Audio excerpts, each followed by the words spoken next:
All right, so Eric Concius, I hope I'm pronouncing his name right. Eric, you asked, can you describe your composition process? Might be too big a question, but I had to ask. It's a pretty big question because I don't really have a process at all. I wish I did. I wish I was like Brahms and I woke up at 6 a.m. every morning and had a bran muffin and wrote fugues for an hour. But I don't seem to have any real discipline. What happens for me is I've got ideas and music spinning in my head all of the time. And then a project comes up and I know that, all right, on May 15th, there will be a choir or an orchestra sitting on stage performing the piece. So that's my deadline. And then if it's choral work, I find the text, trying to, sometimes I have a drawer full of poetry. Sometimes it's something that I go searching for, maybe a specific feeling or a kind of an ache in my throat that I'm looking for a poem that matches that. With the poetry then, I'll memorize it and I'll live with it. And sometimes it's almost instant that I'm working on even the memorization part of it and things start to bubble to the surface. I can hear this, maybe a little fragment of a melody or a chord. Sometimes it takes weeks and weeks and I'm just living with it, and then I'll be walking one day or playing in the park with my son, and then suddenly there's a thing, something starts to make sense. And then I'll sketch that out and I'll take that thing. For me, it's kind of like Zelda, the video game, that it's a key that I know will take me to the next level. It can just be a chord or even 2 notes in a row. But I know that that is of that world, that universe. And then I start to sketch and sort of like building a house. I start with, that's the door then. And okay, I'm going to build a room. And then, oh, this room appears to need this. Sometimes I'll try to make a sketch of the entire house, even though I know that, I don't know all the details, but I know that over here will be some kind of swimming pool. And so I'll just leave that blank. And it gets bigger and bigger and more unwieldy. And then when it's kind of really rough and lumpy and kind of holds together in this long, ugly thing, then I start polishing it. And I rewrite and I rewrite and I rewrite, erasing and condensing, trying to say everything in the most elegant, efficient way possible. And then usually what happens is the deadline comes screaming up. I push the deadline as far as I possibly can until everybody's freaking out. Then I send off the music, and that's it. I think it was Picasso who said that a work of art is never finished, merely abandoned. That is certainly my process. So Jess D'Andre Mateo asks, what's your favorite non-musical thing to do? And that's an easy one. It's just being with my son and with my wife. And living in Los Angeles, that means riding scooters or going to the beach or going out and having pizza or playing Wii together or music. We kind of have a little music room, and he'll play drums and I'll play piano, or he'll sing. We travel a lot together as a family, so really just anything that involves them. Melanie Armstrong says, how neat. Thanks, Melanie. I'm actually curious about what your thoughts are on the future of choral singing in this digital age. Do you think endeavors like the virtual choir will become more common? How do you think they might impact our traditional understanding of the collaborative music-making process? Those are a couple of big questions. I'm not sure what will happen, how the virtual choir will evolve. What I do know is this, that things like YouTube and Twitter and Facebook, but especially YouTube in a way, maybe SoundCloud as well, have opened up this possibility of users bringing this level of creativity, this do-it-yourself attitude to the world of online music and art, or whatever you want to call it, in a way that we've never seen before. So I don't know. Maybe the virtual choir comes up and then it gets mashed up with something else, or it gets remixed, or it gets cut up, and then that makes a new piece of music, and then that goes on to become something else. That's, for me, the most exciting part, is not really knowing what it will be. I certainly think it will never take the place of an actual living, breathing choir in a room or an orchestra. It's just a different thing. It's a way of expressing ourselves and somehow coming together in an online community, which can only be a good thing. I see the virtual choir mostly as a nice gateway drug for people who don't sing or who are thinking about singing. So they try the virtual choir, they're moved by it a little bit, and then they might go to an actual choral concert or buy that Mozart Requiem CD they've been thinking about. Amber Darlington asks, cake or pie? if cheesecake is a cake, then that's the only answer to that question. Thank you, Amber. And please send me some strawberry cheesecake as soon as you can. Brendan Kente Lundi. Will you be coming to South Africa anytime soon? Most of the varsity choirs and chamber choirs I've seen around here love performing your music. It is a dream of mine to come to South Africa. I will make that happen in the next couple of years for sure. I love to travel. In fact, it's one of the biggest pleasures of being a composer and a conductor is that I get to travel all over the place. So not only South Africa, I'm really looking forward to exploring as much of Europe as possible, Scandinavia. I desperately want to see Russia. And then to go to Asia and the Pacific Rim as many times as I can. For me, the only battle that I have is hours in the day. Next, we have a pretty common inquiry here. Austin Heath asks, how does your hair look so good? And Ben Tomlin, on a similar note, if you became bald, would you lose your composing abilities? Okay, first of all, you're both dorks. That's the first part. Second, you know, there's no secret to the hair looking this good. It's just, it's good genes, a lot of testosterone. There's no other way to explain it. If I became bald, would I lose my composing abilities? No, but it is quite possible that both you and Austin would stop writing to me, and for that I would be terribly sorry. So I'm saving up now for a wig in that eventuality. Thanks, Austin. Thanks, Ben. Robert Langenfeld asks, what software do you use to compose in? Like, do you prefer Sibelius over Finale? Or do you use a sequencer like Cubase, GarageBand? Well, when I'm working on Paradise Lost, which is sort of my crazy electronica musical, I mostly work in Digital Performer, although sometimes I use Reason, sometimes Logic, Pro Tools, whatever is sort of necessary for the track.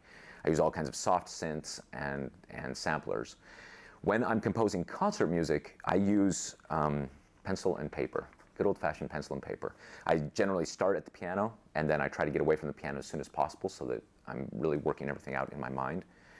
I've tried Sibelius and Finale, and I don't know, it works for almost everyone I know. Almost every friend I have composes in one of those programs. But for me, I don't know, I like the feel of the pencil on the paper. I like getting my fingers dirty. I like the ache in my arm, like I've worked that day, even if I haven't accomplished anything. I like the smell of the lead. Maybe that's what I like the most about it, the smell of the lead. I'm probably getting high while I'm writing. Well, that's one of the perks of the job, I suppose. Jane Aliga Caparoso asks, how many fingers am I holding up? And everybody knows the answer to that question is one, and it's probably your middle finger, and you should stop that, Jane. Anthony Cooksey asks, have you considered writing a Requiem or Mass? I often think how your music would be perfectly placed in that setting, very emotive. I do get this question quite a bit, and it's a tricky one for me.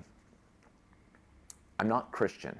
I'm not an atheist, but I'm not Christian. And one thing that I have found over years of setting texts is that I have to deeply, deeply believe the poetry that I'm setting. It has to resonate with me in a way that is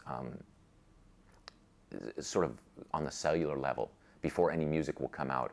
I've tried a few times setting poetry that didn't speak to me so deeply, and the music was just crap, frankly. And so I know that I can't do that. The trick with the Mass setting or the Requiem setting is that there's a lot of stuff in there that just doesn't speak to me in terms of the poetry. I found a few passages in the Bible, for instance, that did speak to me very deeply when David heard that Absalom was slain. That passage, on such a human level, and imagining the impossible despair that David must have felt when he heard that his son had died. So that I was able to set and somehow find music in that. But as yet, haven't found the magic in the poetry yet of the Requiem or a Mass. Brandon Binder asks, do you have perfect or relative pitch? I most certainly have relative pitch. And I think I'm glad for that. I have a few friends who have perfect pitch, and they struggle with it because they know all the time, especially with choral singing, because choirs can fluctuate a little flat, a little sharp every now and then. You never know exactly. You're not exactly in the center of the pitch all of the time. And so they're constantly attenuating to that. I was sitting next to a friend of mine who had perfect pitch one time in choir, and the conductor said, why don't we try this up a half step? And, reasonable request, and almost every choral singer has done something like this. And so, as far as you're concerned, if you don't have perfect pitch, the accompanist plays the first notes, and she just plays them up a half step, and then you start in, and you don't really know anything better. Maybe it's a little shinier, a little brighter, a little higher in your register. But my friend sitting next to me with perfect pitch was transposing on the fly, doing these flip-flops in his mind, going from sharps to flats. And it was brutal for him. And for me, I was just singing my part. So I'm glad, I think, that I don't have perfect pitch. Yeah. Steve Bartlett says, what is your attitude to your choral music being translated into other languages? A friend has done a fabulous translation of Sleep into French, and we have sung it amongst ourselves. Yeah, this is a request I've been getting a lot lately, into all kinds of languages: Chinese, French, Spanish, Portuguese recently. I'm torn. I'll be honest. I'm really torn, because for me, the connection of the words themselves and the music,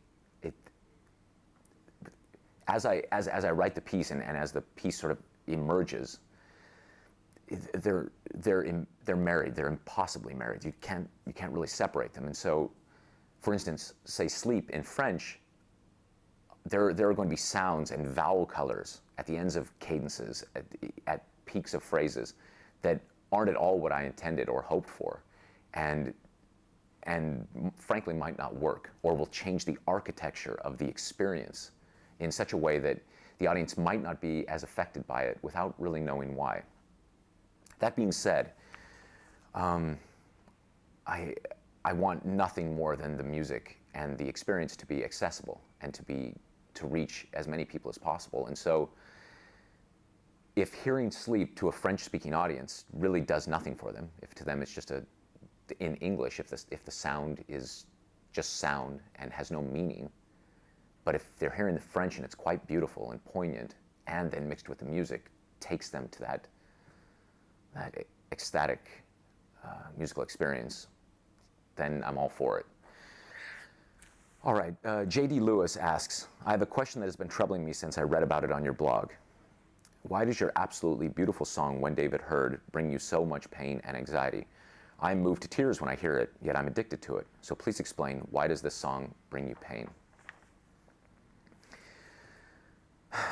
So, this is a bit hard to describe, but basically, when I compose a piece of music, any piece of music, I kind of have to go there. I have to be in that place. So if it's something simple and sweet and tender, like the Sea Lullaby, then I find myself, my personality, it morphs a little bit to fit that. If I write something fast and exciting, like say Little Man in a Hurry, this new thing that I just wrote, then most of the time I'm there. There's this sort of jangle and this kind of, there's a little pep in my step. With When David Heard, I didn't intend for it to be as long as it is. I really initially thought it's only a single sentence that I said, so I thought at most I might be able to wring 3 or 4 minutes worth of music out of it. And as I started to get into it and started writing it, I realized, oh God, there's just level upon level upon level in this text to explore. And I just kept going deeper and deeper and deeper. And between the writing and the rewriting, When David Heard took me about 15 months to compose. And the last 4 or 5 months of that, I was in a pretty dark place, trying to, I wanted the music to be so true and so honest and so elegant, that I just had to be there for a long time. I had to sort of, not experience, because I could never know what it really is to experience that, but to just be present in the emotion that I was trying to create. And also, When David Heard was written for a very dear friend of mine who lost his son. And so all of that combined, that when I compose it, or even when I listen to a recording of it, all of that comes back in a very, very real way, in a very immediate way. And I have to do one of two things. When I rehearse the piece, I have to completely deconstruct it. So generally, I'll start towards the end and rehearse 10, 20 measures. Great, we got that? Good. Now we're going to go over here and to a completely different part of the piece. Good, we got that. I have to just break it up so that it's not actually happening in a way. We're just sort of doing, and if I'm rehearsing for a concert, I'll never run the entire piece unless we're in performance. Then in performance, I find that I have one of two choices. One is to have this detached, almost clinical approach to conducting it so that I'm protected from this thing that I've made. Or I have to go there. And the one time where I went there, I really lost it. I teared up. I broke in performance, and it's not good for the performers themselves. It's not at all what they need. And in a way, the performance kind of fell apart, which it should have, and shouldn't have. So I just tried to avoid it. Also, it's brutally difficult for me to sit there for 15 minutes and listen to it. So that's it. It occupies a very special place in my heart. So that's it for this round. Thanks, everybody, for all of the great questions that you posted on Facebook. I think there were a couple hundred at least. I'm sorry that I couldn't get to all of them, but I'll keep doing this, and I think it's a good way to interact. Also, I want to make sure that everybody out there knows that if you're reading a response from me on Facebook, on Twitter, on my website, it is from me and me alone. It's not coming from a manager. It's not coming from my publicist. It's just from me. And just like this, it's my hope that even though we can't be physically in the same room together, somehow we can be connecting. Thank you so much, and I'll see you soon, gang.